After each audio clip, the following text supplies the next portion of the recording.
रवि। अरे शालिनी, आजकल अपने स्वास्थ्य के प्रति काफी जागरूक दिख रही हो। जागरूक क्यों ना हो, जब बिहार सरकार ही जन जन के स्वास्थ्य के प्रति इतनी जागरूक है।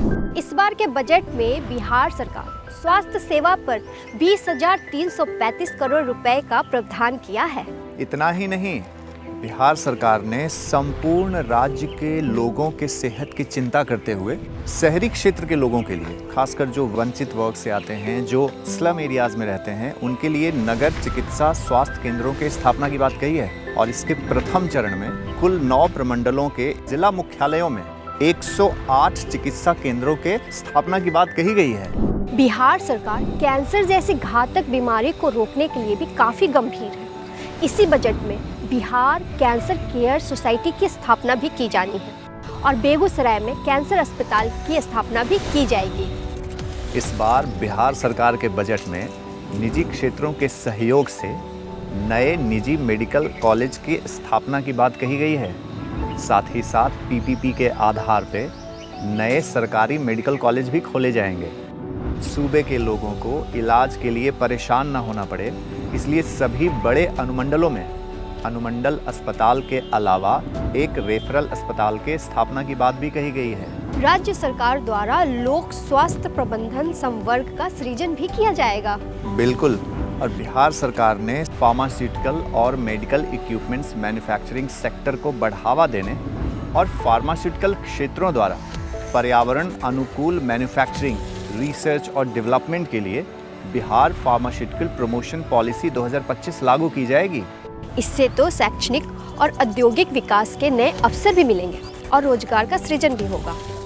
एक खुशखबरी और भी है, पटना में जिम ऑन व्हील्स की शुरुआत हो रही है और सबसे खास बात यह है कि इसमें ट्रेनी जो होंगी वो सिर्फ महिलाएं होंगी। अरे वाह, मैं तो एनडीए सरकार को इतनी बड़ी बजट के लिए थैंक्स बोलती हूँ। बिल्कुल शालिनी, मैं भी एनडीए सरकार को बहुत बहुत धन्यवाद कहना चाहूँगा। चलो वहाँ बैठ के बात करते हैं।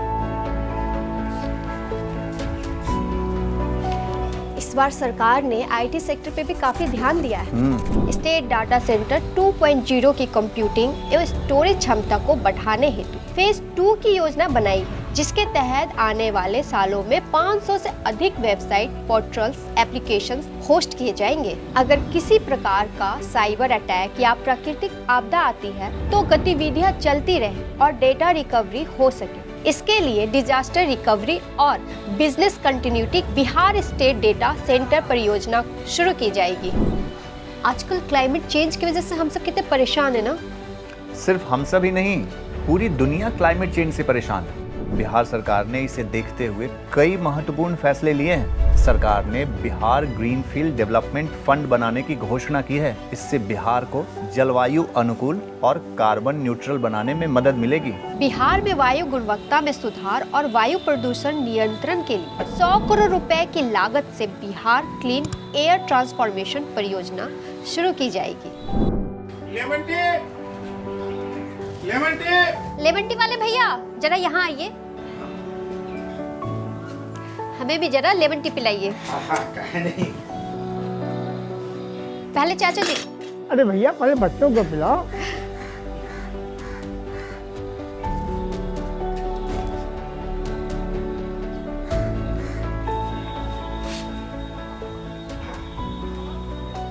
बिहार में एनडीए सरकार का बजट टॉप क्लास का, हर क्षेत्र में बेहतर। चाचा, बिहार के बजट में खेल के लिए कोनो घोषणा है कि नहीं? हाँ, हुआ है ना। बिहार के हर ब्लॉक में आउटडोर स्टेडियम सुनिश्चित करना है, समझे। और बिहार के सभी प्रमंडलों में राष्ट्रीय मानक के अनुरूप खेल इंफ्रास्ट्रक्चर का निर्माण किया जाएगा। इसके साथ ही पटना प्रमंडल के पुनपुन प्रखंड में 100 एकड़ की भूमि अधिग्रहण की प्रक्रिया पूर्ण कर खेल के इंफ्रास्ट्रक्चर के निर्माण की प्रक्रिया पूरी करने की योजना है। अरे वाह, सुपर बजट है। इस बिहार के सुपर बजट के लिए आप सबको हम चाय अपने तरफ से पिलाता हूँ। लीजिए, उसी उठा देते हैं।